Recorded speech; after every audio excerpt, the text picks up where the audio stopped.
the Lancashire connection helped. Wasim came to Lancashire in about, 1987 or 88, which was about the time that I started at Lancashire as well. I was at university for 3 years between 87 and 89, but I came back halfway through the summer to play for Lancashire. So I got to know Wasim really well. We played together at Old Trafford for 10 years or so. And whilst the cricket was obviously, I wanted to win for England, he wanted to win for Pakistan. In '96, the cricket was, hard fought as it would always be. There was no sense of it carrying over to anything other than friendship off the field. Pakistan were a very good team then, and they beat us convincingly 2-0, I think, at home in England. But the relationships between the players were cordial. I can't say it was completely down to myself and Wasim, but I think it helped that we knew each other well and we'd played together at Old Trafford for a long time.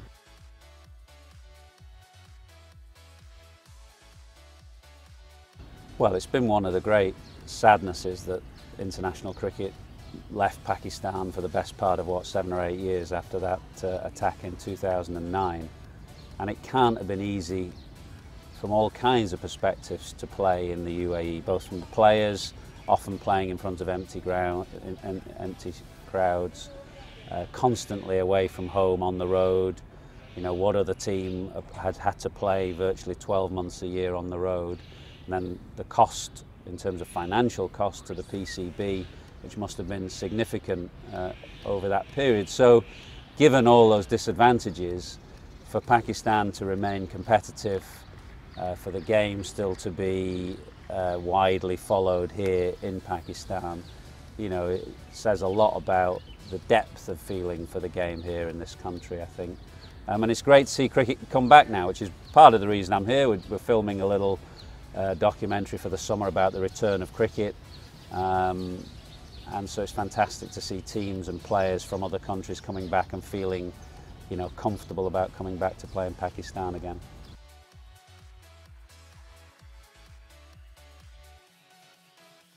Well, you only have to look around at the crowds and the enthusiasm for every game so far that I've seen in the PSL. Packed houses in places like Multan and Karachi and here.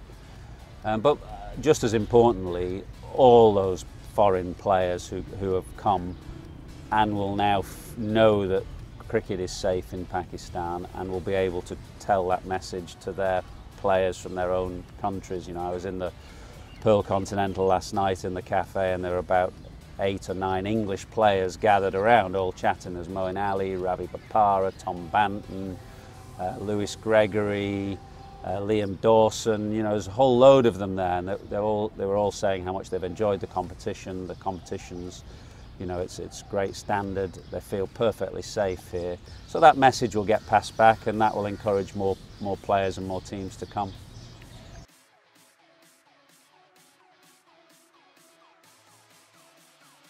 Well, when I played against them, they had some great bowlers in particular. I mean, if you think, I was trying to think of the last attack that I played on my tour here of 2000, it would have been Wasim and Waqar, and then Mushtaq and Saqlain. Now, you've got 4 great match-winning bowlers there. And I think Pakistan have produced great batsmen, of course, and great all-rounders, but I think in recent times, the strength and depth of their bowling, and particularly their kind of wicket-taking bowlers, pace bowlers and mystery spinners, have set them apart. And I don't know why that is, that Pakistan particularly produces great bowlers. I suspect it's something to do with the relative lack of infrastructure. In order to produce lots and lots of great batsmen, you've got to have facilities and infrastructure and coaches and a very formal system.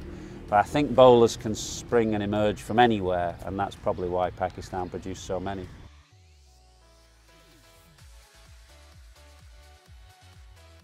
Well, it should be terrific. It's a big summer for England. It won't be as big as last summer because that was the World Cup and the Ashes, which are always slightly different.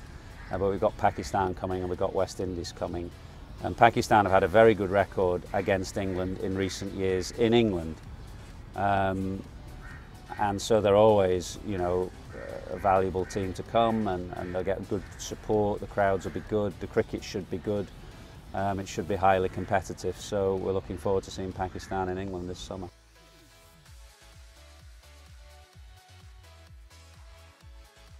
Well, Babar Azam looks a fabulous player to me. You know, he looks so skillful and the game looks so easy to him at times. So very much looking forward to watching him play, which is a challenge for players when they come from the subcontinent to England.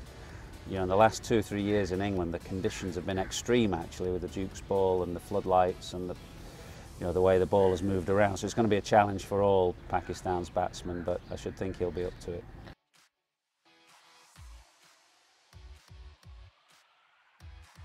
Well, I actually didn't come back from when I toured in 2000, and then the next time I came was about 2014-15. I came back to do a series on Imran Khan, your Prime Minister, before he was Prime Minister. So we went to Islamabad and we spent a little bit of time on the road with him up in KP in the north, and then in Kashmir.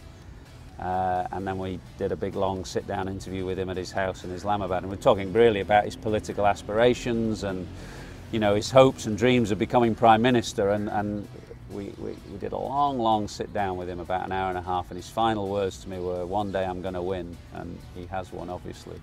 So hoping to catch up with him in a couple of days' time as well.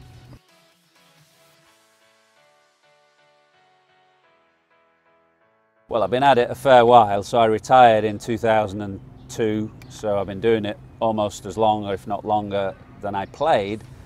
I've been lucky with the people that I've worked with at Sky in England, who continue to, you know, cover the game well, have the resources to do it well. They allow us to come to places like Pakistan and do these documentaries, whether it's on Imran or the return of cricket here. So it's not just about the cricket. There's a kind of, they allow us to tell stories around the cricket, which is great, and I love doing all that. And then I'm lucky, you know, on the writing side of it, that I write for the Times, which is a great newspaper in England. So kind of lucky with the people that I work with, and I enjoy the job. You know, I enjoy watching cricket, talking to cricketers, telling stories about cricket. I think you have to enjoy it. You have to love the game. Because there's a lot of it, and if you don't, you know, it's going to get pretty dull. So you got to love it, and I still do.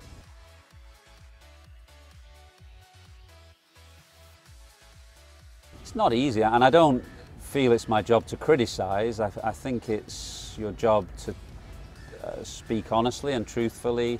You still need to empathise with the players, remember how tough the game is, how difficult the game is. Occasionally you do have to criticise, there's no way around it. But I think if you're fair and the players know that you've not got an axe to grind and that you're being, you know, fair-minded, then I think that's fine.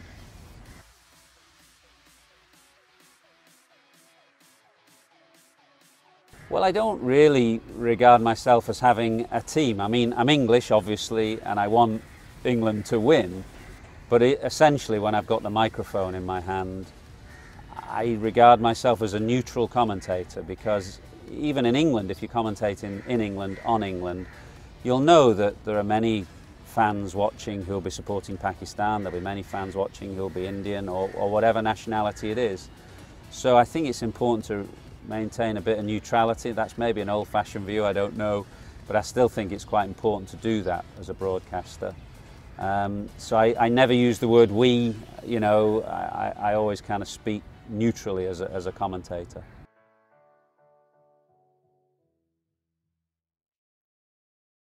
Well, it's all rolled into one now, in the sense that, you know, we still commentate on the game as we always have. I'll still write 1,000 words on a game as I always have, but obviously we're aware now that social media is very important. I mean, you know, I have a Twitter account and a following, but I'm not avidly on Twitter all the time. I try and stay a little bit removed from it. But, you know, around the cricket and the coverage, we will do short clips, we will do 2 or 3 minute pieces. We're aware that, you know, people of a different generation want shorter clips on social media, and that's how the game is followed. So you have to be aware of all kinds of media, old media, new media, and you have to try and be adept at bringing it all together and doing both sides of it.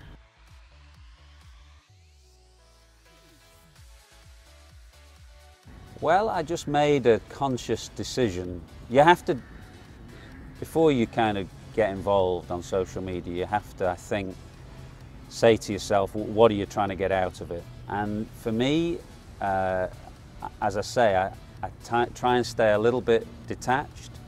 I try and stay fairly rational on there, because it's not always a rational place.